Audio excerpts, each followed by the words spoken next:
causer là. Ouais, après Jinbei en vrai, il a les codes un petit peu, vous voyez, tout ce qui est arts martiaux et tout, karaté. Il a les codes Jinbei, donc c'est compréhensible. Jinbei, dans la mentalité en vrai, c'est un bon gars. C'est vrai que je le charrie beaucoup. Je me moque souvent de lui, mais bien évidemment, c'est un excellent membre de l'équipage des Mugiwara, un très très bon timonier d'ailleurs. La seule et unique fois où je dirais du bien de Jinbei, hein, donc voilà. Après, je reprendrai mes vieilles habitudes. Mais sinon, Jinbei en vrai est très bon personnage, un très bon timonier. On peut lui faire confiance. C'est un bon gars, il est bien. La mort d'autrui. Verdict, mon intuition me fait dire que Jinbei a tué des hommes avant que Fisher Tiger ne lui fasse la morale. Mais comme il n'y a pas de dire de la part du personnage, et même de celle... Ouais, et puis il a donné son sang, il a fait une prise de sang, le frérot. Palmarès de Jinbei, j'ai fait une prise de sang. En soulignant cela, je place Jinbei au niveau 2 de ma prison. Le cas de Jinbei illustre un thème récurrent chez les personnages des chapeaux de paille au passé tumultueux. Après leur rencontre avec Luffy, ils laissent derrière eux leurs anciennes vies et traumatismes pour se concentrer sur l'accomplissement de leurs rêves. Un cas qui montre parfaitement cela est celui de Nami. Transition parfaite vers la navigatrice de l'équipage au chapeau de paille. Nami est plus connue pour son intelligence et sa ruse que pour sa violence. Bien qu'elle ait été autrefois une voleuse de pirates, dans le passé, elle n'a jamais eu l'impression de recourir à la violence mortelle contre ses adversaires. Bon, après, elle est capable de laisser les pirates qu'elle vient de dérober au beau milieu d'une tempête sans repère. Le seul moment où on aurait pu croire à une action fatale de sa part... C'est quoi cette question de fou, Monster of Bear? M'a dit, t'as déjà donné ton sang, Rio? C'est quoi cette question, gros? Et lors de sa... Il a progressé son village... Tu penses quoi de la crise des subways?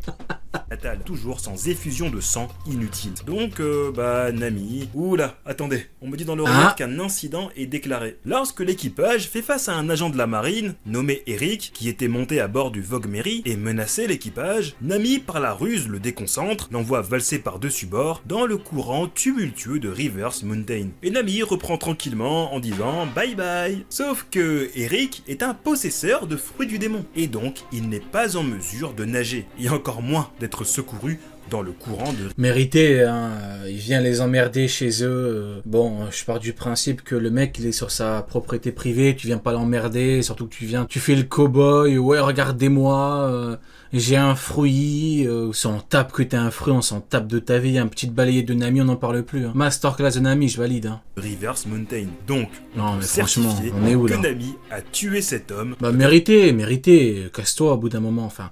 Je veux bien, on est gentil et tout, mais ça y est. Hein. De manière involontaire, certes, mais l'a quand même tué. Ah, attendez une seconde, on m'annonce encore dans l'oreillette que Eric est un personnage hors série. Ainsi, l'épisode où se déroule cette scène... C'est pas grave, mérité quand même. ...n'est pas canon. Eric était l'antagoniste principal de l'arc hors série du vaisseau de guerre, alors Nami ne peut pas être reconnue. Vous remarquerez que la Toei qui fait les films et l'animé, ils ont aucun scrupule à faire en sorte que plein de persos meurent. Hein. Vous remarquerez que dans le film, t'as le mec qui meurt, il y a plein de gens qui meurent, il y a lui qui meurt, ils font des hors-séries, ils en ont rien à foutre. Alors Koda, lui, il est beaucoup plus calme à ce niveau-là. Mais c'est surtout drôle de voir comment l'équipage fête l'homicide de Nami comme si de rien n'était et que c'est cool quoi. Mais bon, dans les hors-séries, il se passe des choses tellement pires que ça. D'ailleurs, dites-moi si vous voulez une vidéo sur les hors-séries de One Piece. Ainsi, Nami Chérie n'intègre pas Luffy Lowdown. Oui, ce jugement est totalement approuvé par Sanji. Et d'ailleurs... Alors Rio, tu préfères boire du jus d'orange après t'être brossé les dents ou marcher dans une flaque d'eau avec tes chaussettes? Frérot, c'est mieux, je te réponds pas. Parlons du cuisinier.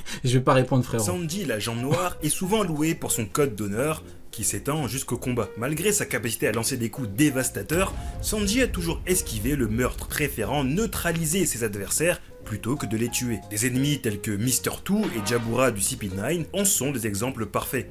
Ils ont tous subi la force de Sanji, mais ont survécu. Même Satori qui s'était pris le concasseur de Sanji sur le haut du crâne. Il a été confirmé comme encore en vie après cela. Les moments de Sanji où on a cru que ses adversaires étaient morts sont rares. Il y en a un qui est quand même bien vénère. C'est quand... quand tu lui as brisé la nuque, ouais. Ça c'était un moment incroyable. Moment de fou. À l'époque quand tu découvres ça, tu te dis waouh, Sanji Mr. Prince, c'était vraiment quelque chose. Hein. Le flow qu'il avait, l'aisance, quand il a parlé avec Mr. Zero, quand il voulait pas que sa position, que la vérité soit dévoilée, il est arrivé furtif de zinzin, il lui a brisé la nuque, incroyable. Sanji affronte les Unluckies du Baroque. Regardez-moi ça, comment il se chie dessus, regardez-le. Sanji avait tordu le cou de Mist Friday. Ah, terrible, terrible. Perso, je pensais que l'oiseau était mort, mais Mais finalement non. On apprend dans une mini-aventure, ouais, tout à que fait. elle et son compagnon sont encore en vie. Mais ce n'est pas fini sur Sanji. Regardez, ils ont parlé, ils sont passés à table, regardez-moi ça. Ils ont balancé tout le monde. Photos, tout, adresse... Ils ont tout envoyé. Les habitudes, les restos qu'ils fréquentent, tout, ils ont tout envoyé. Regardez-moi ça. Il y a Ina qui utilise les infos. Regardez-moi ça.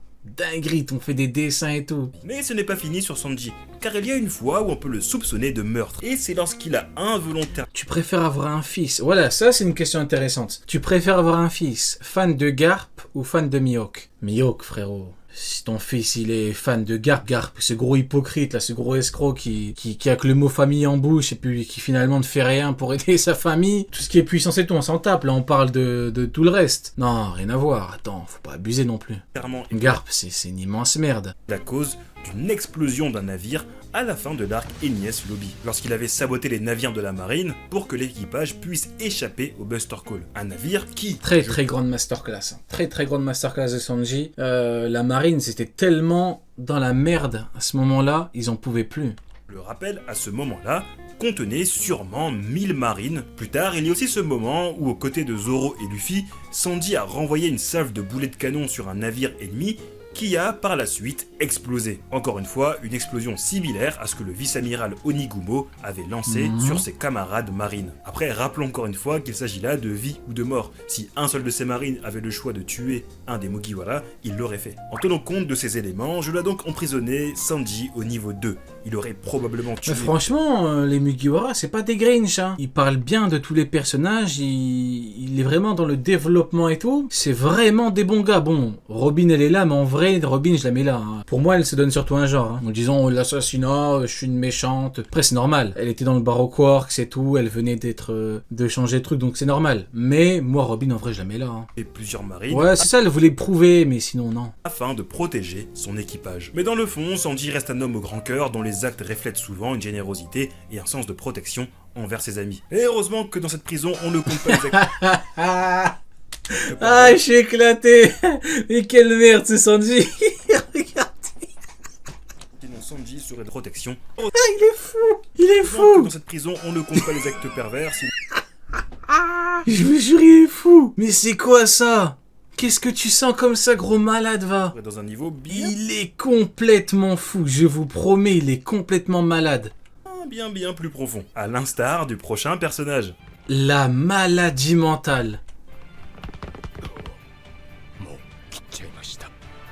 Parce qu'on va parler de Brook. Bon, ça va vraiment être très rapide pour le coup. Apparu très tard dans l'aventure, son passé demeure voilé de mystère. Bien que des bribes aient été révélées au fil des chapitres, ces bouts de souvenirs nous donnent quasiment aucune indication d'un possible meurtre dans l'histoire du musicien. Et tous les adversaires connus... Non, mais j'aime bien la théorie de... Je sais plus comment il s'appelle. Il m'en a parlé tout à l'heure, le frérot. Je crois que c'est Gaimon. La théorie comme quoi Brook, à l'époque, il était garde royal. Je crois que c'était ça la théorie. J'ai bien aimé. Il s'était basé notamment sur le flashback, les petites infos et tout. Franchement, j'aime bien.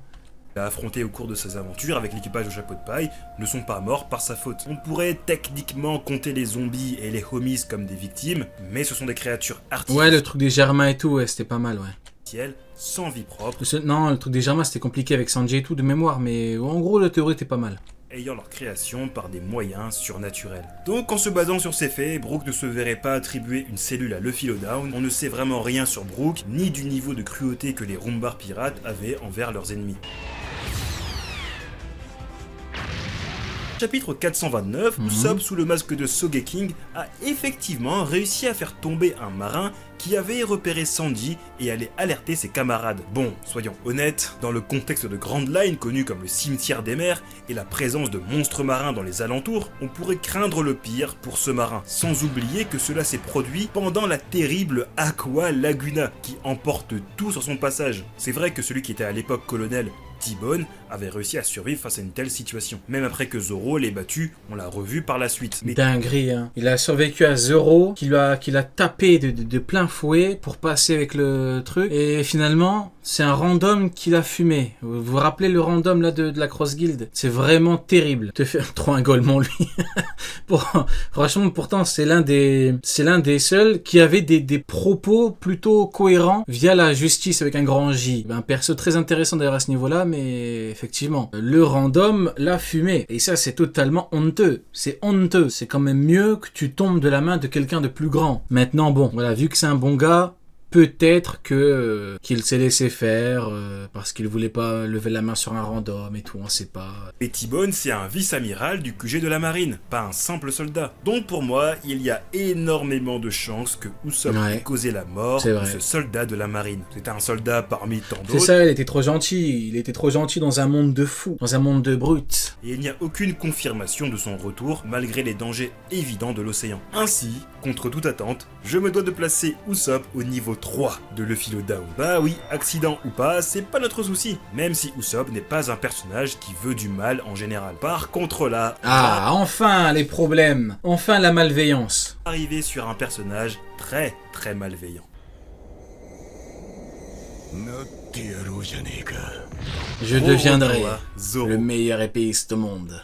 Alors là... Je deviendrai le roi des épéistes.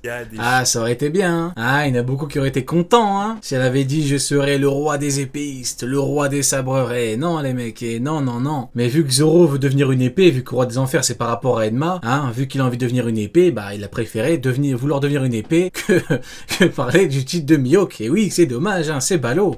Chose à dire. Forcément, Zoro avec son style de combat tranchant... Je deviendrai une épée.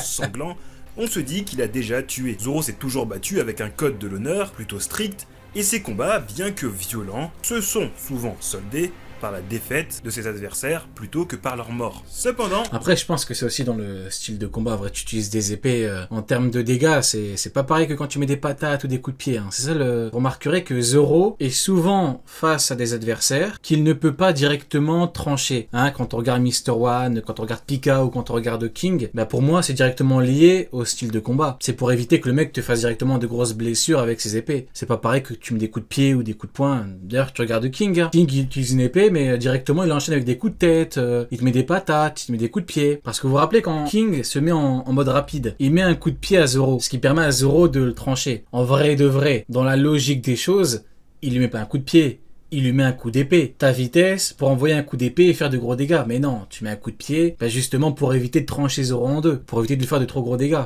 Donc ça le problème dans OP entre guillemets, c'est pas vraiment un problème, mais Oda aime pas trop les combats à l'épée, c'est toujours compliqué.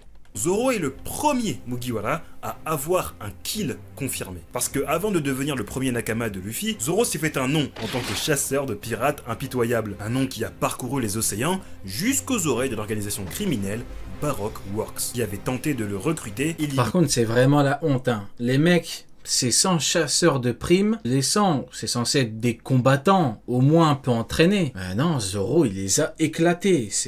Qu'est-ce qu'ils sont nuls. Décrire ce que Zoro avait fait. Tu me dis, t'es un random. Oui, t'es un random, ok, je peux comprendre. Tu me dis, t'es un soldat lambda de la marine. Je peux comprendre. Voilà, parce que eux, ils comptent surtout sur le nombre. Mais quand t'es un chasseur de primes, que bon, les chasseurs de primes, c'est pas, ils sont pas toujours en groupe, hein, généralement ils sont solo. Quand tu vois que ces mecs-là, ils sont 100, ils sont en groupe, ils sont éclatés par un mec tout seul, c'est un truc de zinzin, parce qu'ils étaient nuls. Le même terme qui a été utilisé pour ce qu'il s'est passé avec Mr. Seven. Ceci laisse sous-entendre que lors de cet affrontement, Zoro aurait pu causer la mort de nombreux personnages. Peut-être pas directement, mais des victimes qui auraient succombé plus tard à la douleur. Après, n'oublions pas qui est Zoro, c'est un personnage qui ne s'est jamais montré doux ou tendre. Une impression renforcée par ses propos au chapitre 108, où il affirme ne pas être sensible au malheur des autres. Bref, quand on avance beaucoup plus loin dans le manga, on tombe donc sur le cas du dragon de Punk Hazard, qui est également à noter, car dans le chapitre 656, Zoro tranche la tête d'un dragon, là c'est clairement montré, et on a encore une fois où Zoro ôte une vie. Encore bien plus tard, dans le chapitre 909, condamné au seppuku, Zoro s'est rapidement retrouvé Quel acteur.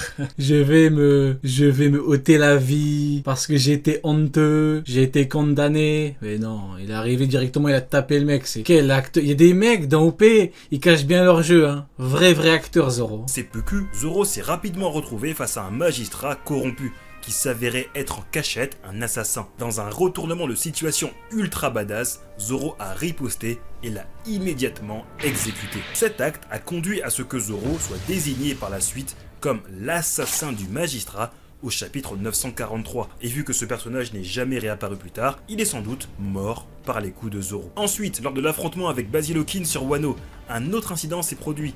Zoro, en attaquant Hawkins, a involontairement blessé gravement un de ses subordonnés par l'intermédiaire d'une poupée vaudou liée à ce dernier. Le subordonné est tombé suite à l'attaque, dirigé vers la tête quand même, ce qui, selon les règles établies par le pouvoir unique de Hawkins, signifierait que le coup était fatal. Le bras droit, par ses actions, a prouvé qu'il est prêt à tuer en combat singulier. Et donc, par rapport à tout ce qu'on a vu précédemment, Zoro rejoint Robin au niveau 3 de Luffy le Down, ceux qui ont pour sûr tué des gens. Et avec tout ce qui a été dit précédemment, on en déduit que Zoro est le Mugiwara avec le plus de meurtres confirmés. Ah, mon oreillette encore me dit certaines choses. Évidemment, j'ai oublié un personnage et il faut en parler. Ah, il est là le mafieux, il est là le méchant, il est là le Grinch. Est-ce qu'il fallait parier sur lui? On verra. Franky le cyborg. Alors je voulais vraiment parler de lui parce que là, on dépasse les limites de ce qui était imaginable. Bien avant de devenir un membre de l'équipage de Luffy, il était connu comme le chef de la Franky Family. Un vrai bandit, regardez-moi ça. Regardez-moi cette malveillance. Regardez-moi cette aura. Regardez-moi cette méchanceté. Il était mauvais à l'époque. Un groupe aux méthodes parfois douteuses. Incroyable, masterclass, on applaudit les mecs.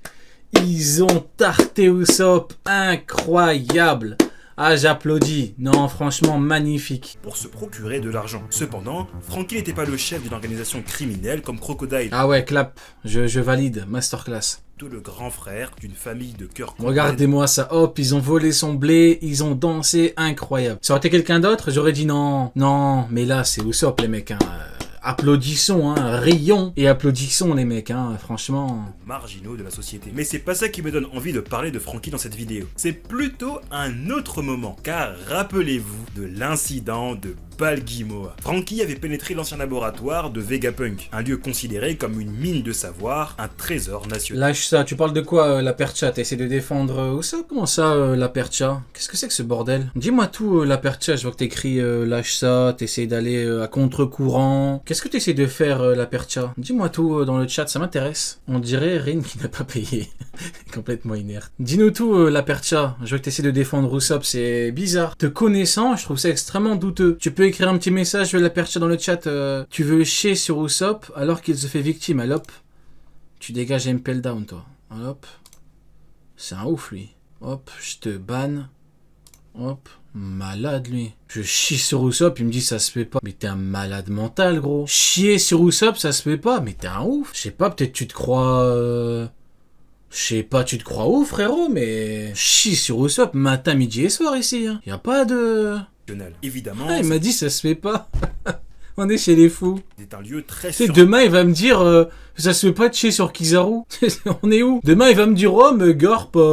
c'est pas un mauvais gars. En fait, le problème, Percha, c'est que ce que tu racontes là, on sait comment ça commence, on sait jamais comment ça finit. Tu vois, après-demain, tu vas me dire, oui, bah, Kainu, il ne fait que son travail. Oui, bah oui, bien sûr, ouais. Surveillé. Et lorsqu'il est rentré, une alerte a été sonnée, et forcément, de nombreux marines y sont rentrés pour l'arrêter. Et d'autres marines se sont rapprochés de la zone du laboratoire pour l'arrêter. Et comme vous le savez, une suite d'événements malheureux a mené à la destruction du bâtiment par une puissante explosion déclenché par Franky lui-même. De plus, il avait été bien prévenu par les habitants de ce pays de ne pas actionner le bouton d'autodestruction. Mais dans la précipitation et le chaos, il a quand même appuyé dessus. La scène a été tournée au comique, mais si on retire ce côté drôle et burlesque, ça reste un cauchemar qui en entraîné. Et après, il va dire que Sandersonia HD+.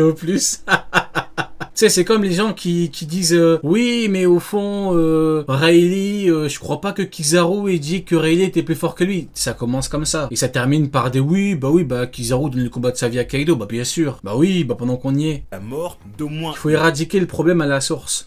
Une dizaine de marines avec certitude. Oui, j'ai compté les marines qui poursuivaient Franky. Ah oui, Franky très malveillant, mais Franky, à l'époque c'était quelque chose. Mais tu vois, là, t'as la... Tout à l'heure on parlait de rédemption. Franky, très bon exemple. C'était quelqu'un de mauvais. Maintenant c'est devenu un bon gars.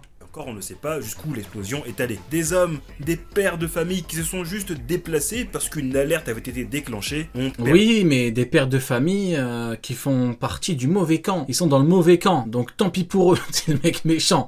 Non, je peux comprendre, mais bon, après, c'est dommage, c'est vrai que c'est dommage, mais bon, t'avais qu'à pas être dans la marine, hein, c'est tout, hein. Perdu la vie. Ce geste irréfléchi a eu des conséquences tragiques, et bien que cela n'ait pas été un acte prémédité, il demeure que Franky Ouais. est responsable Ils ont paniqué, là. du plus grand nombre de pertes humaines au sein de l'équipage. Cet acte le distingue nettement des autres membres de l'équipage. 4 de Luffy le Down. Et oui, les conséquences des actes, même accidentels, sont prises en compte. C'est vrai. Bon, Franky et les explosions, c'est une On histoire. remarquera qu'il n'y a pas vraiment de vrais mauvais garçons dans l'équipage, hein. Du coup, très bonne vidéo, big up au frérot le philosophe, très bonne vidéo sur les 10 moments où un Mugiwara a tué dans One Piece.